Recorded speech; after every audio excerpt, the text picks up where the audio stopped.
Well, hello. Today I am lucky enough to be talking to Maya Bourdeau, who runs a company called Attune, and they've clearly helped a lot of clients do amazing improvements to their communication by really understanding in both, imagery and text and so on, what drives customers' behaviors. And Maya has clearly had a fascinating background, lived in lots of cultures, speaks a few languages, and really understands the world of kind of semiotics and cultural behavior. And I really just wanted to ask you some questions, Maya. Absolutely.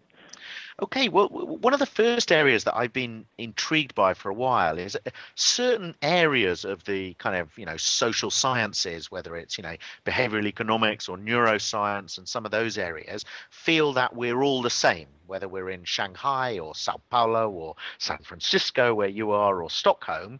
But actually, there are lots of cultural areas, whether it's semiotics or language or imagery, where the social sciences kind of imply we're all very different. And I hmm really just wondered, your view on that. Well, that's an interesting debate, and I'm not sure it's really been resolved to my satisfaction. But from what I've seen across global studies, we notice that about 60 to 80% of the data that we find is the same in terms of the way that people think about a particular product. But you can't make that assumption because certain products, the image of them has been almost completely socially created rather than inherent to human nature. So a really clear example of that would be something like diamonds. Diamonds had absolutely no meaning even before the 50s as an engagement ring, but now it has an entire meaning as kind of the symbol of love forever, etc. So that's a socially created construct that could be completely different in one culture versus another.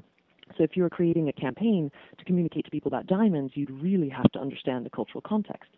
If you were trying to do a campaign on motherhood and helping children, that's a much more universal construct. And so you could feel more comfortable relying on your own instincts as a mother, say, and know that a lot of that will translate to a different culture.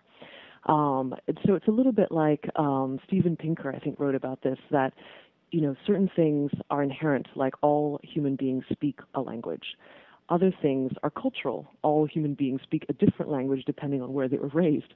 And so if you could imagine, going to France and assuming, well, everyone speaks a language, so I'll make a commercial in English, that's really not going to work. So you do have to take in those types of things into account, but by the same token, acknowledge that, there's certain things that you don't necessarily need to over-segment certain products and ideas.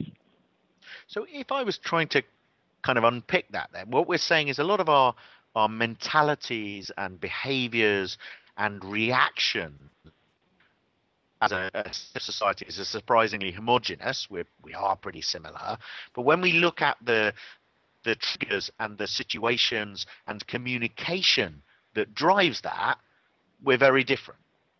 Exactly. So it's almost like the structure is very similar, but the translation can be different. And so, for example, we did a study a long time ago at looking at petrol in different countries. And if you can imagine, across countries, everybody thinks of petrol as something that you feed to your car, which is almost like your creature, your pet, your partner, something that you really take care of by feeding the best petrol that you can.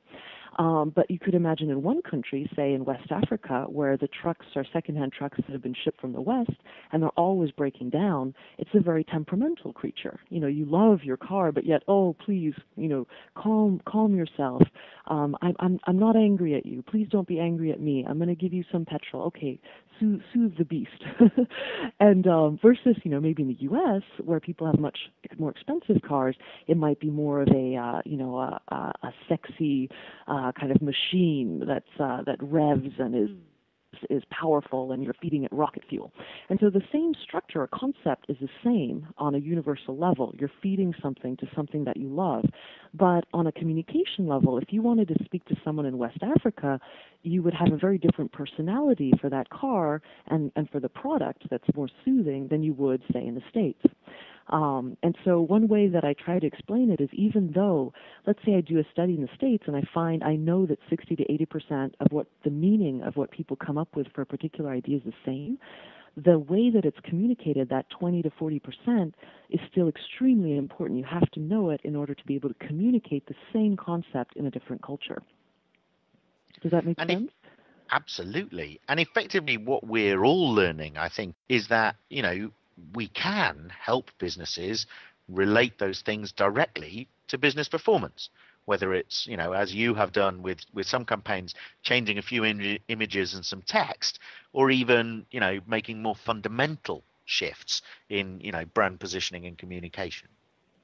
Absolutely. And this is something that we really are kind of flag bearers for, to be honest. I'm going to write a paper for Asimar on this, that market researchers, we're stuck in a very academic mindset. We're kind of research geeks, so to speak, and we like to be very objective, almost like journalists, and provide this objective data. And that's good. That's absolutely good. But the flip side, people will pay you a lot of money to get rid of your bias in a study so you get good research. But on the flip side, they'll pay people just as much for their judgment. And what is judgment but bias? So what it is, I think that we are missing the flip side of that coin. We do have to remove bias when we do research and provide something that doesn't have our own particular advice in it. However, there's a huge flip side that's being lost here, which is the judgment. And we know from studies that people become, subconsciously learn most of the complex knowledge that we have. So a market researcher who dives into a subject with these people, almost like an anthropologist for a month, is going to have a huge amount of subconscious learning that cannot be communicated in a two-page top-line report. And so in a way, being that advice and having that bias of knowing the subject so well is something that should continue to ROI and would help ROI beyond just handing over a research report. Okay. Well, look, thank you very much, Maya. It's always important with Brain Juicer Bites. We're trying to keep them short, and this is certainly a topic that I know would benefit from a much longer discussion, which I look forward to having with you some other time. So, thank you very much. Wonderful, Alex. I appreciate it.